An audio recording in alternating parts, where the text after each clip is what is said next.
Today we're trying to draw attention to the economic costs of meat. And we're also here to talk about bailouts and handouts that the meat industry receives. And what's interesting, you say, well, the meat industry really doesn't get that many subsidies, does it? It doesn't really get that many subsidies. But what it does get is it gets its inputs. Now, every business has costs. It has to buy things so it can make things, so it can sell things. So those costs, in a large extent with the meat industry, are covered. A huge amount is covered through one big fat input. The United States of America subsidizes the grains and corn in particular. Corn is subsidized massively in the United States of America. And what's very interesting is that I bet a lot of people here, even people in the vegan movement, they really don't know anything about this, and I'll tell you why. The reason is there is absolutely no controversy about it. Democrats and Republicans always vote yes on the farm bill every single year, and they appropriate over and over again to the tune of $10 billion a year in corn subsidies. So, they say, oh, well, that's great. We have a lot of cornflakes, right? No, it's not cornflakes. It's not cornflakes which you may eat. It's feed. It's F-E-E-D. It's feed. It's what the animals are eating. It lowers the cost of the producers of, they call them producers, it's very industrial, but these are sentient creatures that are caught in this world of factory farming, and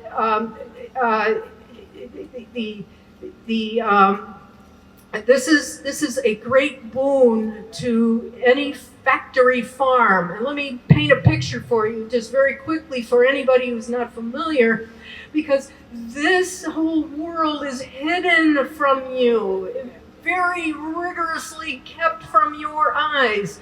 Factory farming, what is it, people? A lot of people here are familiar with factory farming. You've read about it. They've educated themselves, but a lot of people seriously don't know, and no one can blame them. How would you know about factory farming unless you took the special time and effort to read about it and look into it and investigate it? So a factory farm, is literally, let's say when we're talking about pigs, pork guys, you have literally tens of thousands of animals in one very small location, very small area of land, and they are packed in very tightly. They live, some of them, in cages the size of their own bodies. Just think about that a minute. Sows are in gestation crates. That's pigs. Eggs, they come in literally billions of animals, in small or tens of millions of animals are in one geographic location. All animal agriculture is intensive. They call it intensive. And to use an industry term, if you're not familiar with this one, CAFO. It's a confined animal feeding operation. Now, doesn't that sounds very industrial, but we're talking about every single one of those animals is a sentient creature who some people have made into pets. And some people go, oh, I know somebody who has a pet pig, or somebody has a pet chicken, you don't know too many people like that, but some people do. And so these are, and they know that they have personalities, and they're very intelligent animals. Okay, they want to get to the main crux of what I want to talk about right now, and that is that we human beings in this society would not have the humongous meat industry that we do today without a few things. One, I'm going to just say it quickly: the Animal Welfare Act, grain subsidies, cheap oil, and lacks laws when it comes to the environment, that where the producers of these that run these factory farms, they do not have to pay the real cost of the damage that they are doing to the environment. They actually slough that cost off onto everybody else. Just look at what happened to Arkansas, if you're familiar. The rivers there are totally polluted. Thank you, Bill Clinton. Sorry. The Clintons, allowed Purdue to completely pollute the rivers there with their operations. And nobody stopped them. They didn't have to pay the real cost of their operation because they were not asked to clean it up later.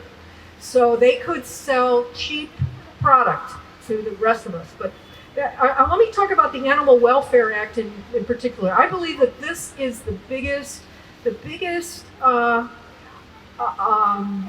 benefit to animal agriculture. And it is utterly, completely invisible. The Animal Welfare Act does not protect animals, period. It just doesn't protect animals. It's called the Animal Welfare Act, but it does just the opposite. It actually protects producers. It protects the producer. And there are just like a smattering of laws that the Animal Welfare Act actually covers. For example, large animals like cows and steers, during transport, there are certain regulations. You must stop the truck every 30 hours and make sure they get water and stuff like that. That's the law. However, first of all, who's watching? Second of all, it affects very few animals. And the main thing I want to convey is that the Animal Welfare Act does not cover two species or two groups of animals, fish and chicken, fish and poultry. And this is where the vast, massive, gigantic, to the tune of billions of animals, literally billions of animals, people, they are not protected in any way, shape, or form because the government, in cahoots with the industry, they say, well, the industry knows what it's doing. It doesn't want to hurt. It doesn't want to hurt their bread and butter, quote unquote, bread and butter. It doesn't want to hurt. But animals will produce in very cruel conditions. They don't want to, but their bodies produce eggs, their bodies produce flesh, whether these poor animals want to or not, in these extreme confinement systems that are filthy. Obviously, they're going to be filthy. How would you like to live in an elevator with 5 other people for 5 months? It would get a little filthy, right? Come on.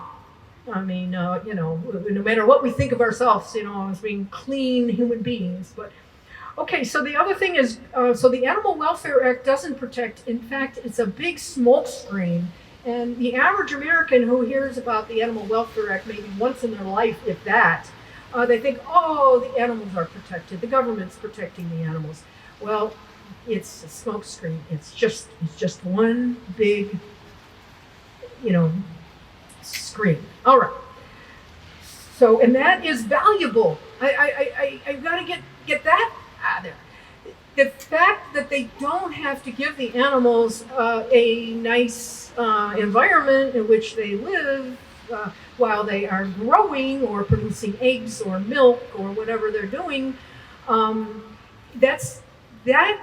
if they had to protect those animals and keep them comfortable in any way, shape, or form, it would cost like 5 or, I don't know, who knows how much more, 5 or 8 times more than they pay in their costs. So they're lowering their costs. The whole thing about animal agriculture is lowering your costs, taking the environmental, they take sloughing off costs to the society as a whole.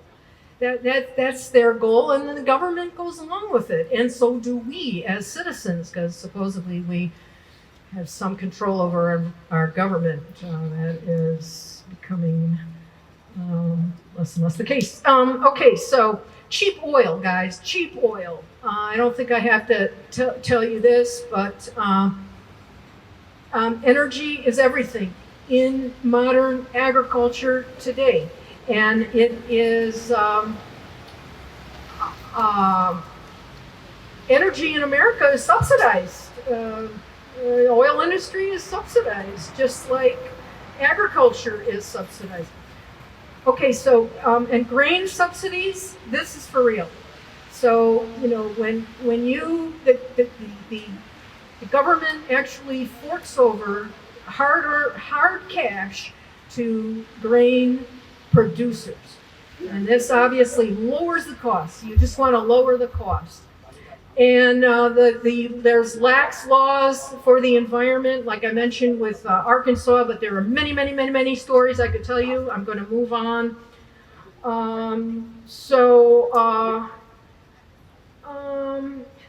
Yes, the meat industry is given a pass regarding its effect on the environment. So what are some of these environmental assaults that factory farming and animal products are cause? I'm going to name you a bunch. You probably never even heard of some of these. Poop lagoons, number one. Manure there is massive. The U.S. Senate did a big study about manure in 1997, which was breathtaking. You just absolutely couldn't believe the amount of manure that modern animals are producing. Okay, so you've got runoff from that, but you also have runoff of medications. There's all kinds of drugs that the animals are. That actually goes in the river too. And they make fun of Alex Jones, if you've heard of Alex Jones, about him talking about gay frogs. That's the way he put it. But what happens is literally animals in the wild, their sex changes right in the wild because of some of these hormones that go into the water. Okay, so what other kind of runoff? We have also fertilizer runoff. Absolutely destroying the environment. Bernie is always telling me about how the oceans, there's a massive amounts of fertilizer that ends up in the oceans. And what kind of fertilizer is that? Most people think about fertilizer and say, oh yeah, manure, right? Yeah. No, it's petrochemical fertilizer.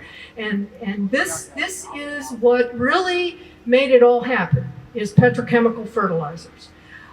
It was invented or discovered, however you want to look at it, back in the early 20th century.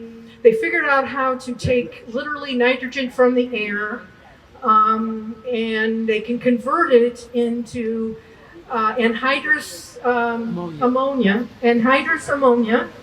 And this is pumped literally into the ground, and a lot of it escapes because it's a gas.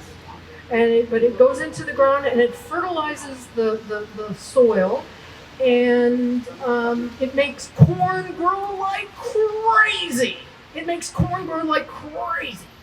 And so you've got lots and lots and lots of corn to feed to animals. This is why we have so many animals, because it's easy. And it's all about this nitrogen, but it ends up in the river. It ends up in the ocean. It causes algae blooms. It causes algae blooms. It causes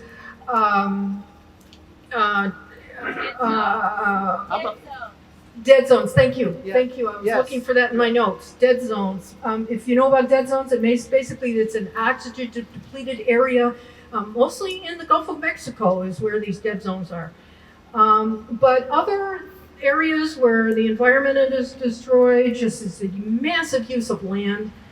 Our animal agriculture uses huge amounts of land. It's like 2/3, or I don't know. I wish I had but as for urban areas versus rural areas where all this feed is created, this is tiny. Manhattan is a tiny couple of specks, a few acres, maybe 50 acres or something. That's nothing. Okay, so I'm going to just go through this quickly, and we'll move on here to our fight for Interlec. reading here. I love you, Pamela. You are great. We all love you. Well, this is my, I know, like Maggie said, this is my I know. life work, okay? 101 reasons why I'm a vegetarian. I got a lot of notes here, as you can see. Okay, so land is used, a lot of water is used, a lot of oil is used. Aquifer water is depleted and literally mined.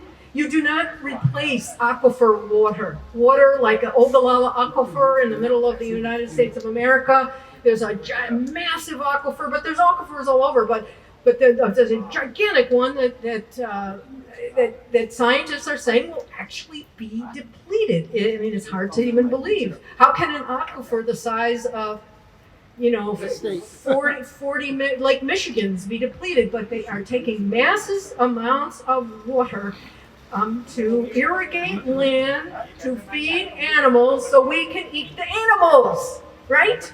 Okay, so oil is used to massive excess in refrigeration, refrigerated trucks, and then the oil itself is used to make the fertilizer.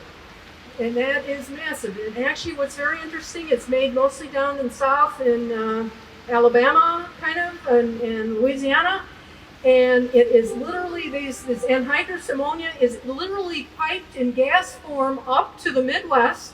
And then it runs off, and then it goes right down into the Gulf of Mexico, right back again as a dead zone. Okay, so what goes around comes around big time with fertilizer. And this is the environmental assault on our planet. And some of these fine points are just simply not understood by people. And who would know? Who would know? You walk into a grocery store, supermarket, and you see this beautiful display, and everybody's telling you, your mother, your aunt, your cousin, your sister is telling you, eat here, have a little more of the chicken cacciatore, or whatever it is, and we don't want to hurt the feelings of our parents or whatever.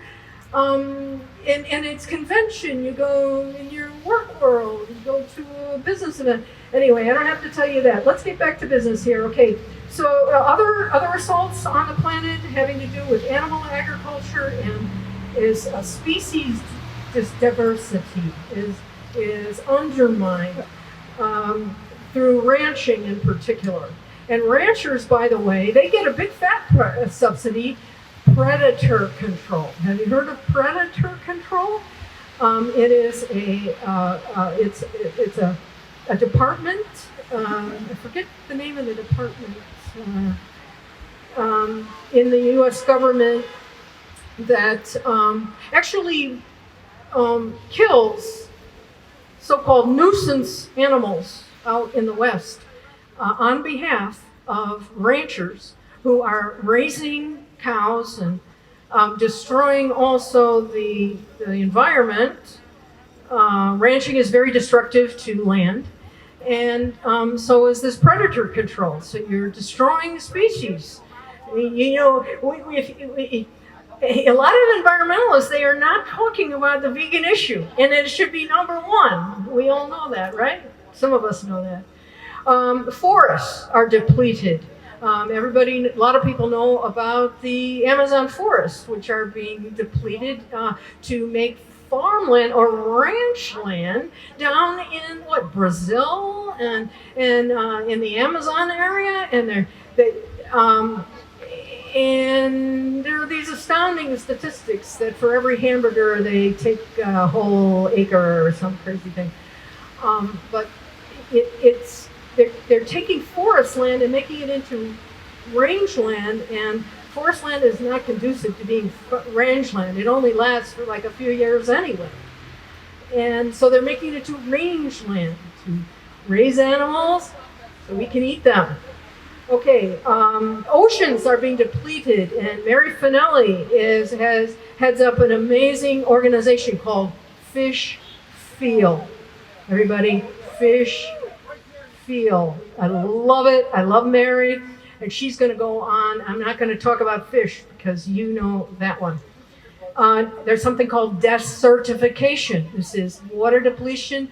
We usually think of it happening in Africa, but it's happening all over. There's harmful algae blooms. They're all over the United States. They're all over the world.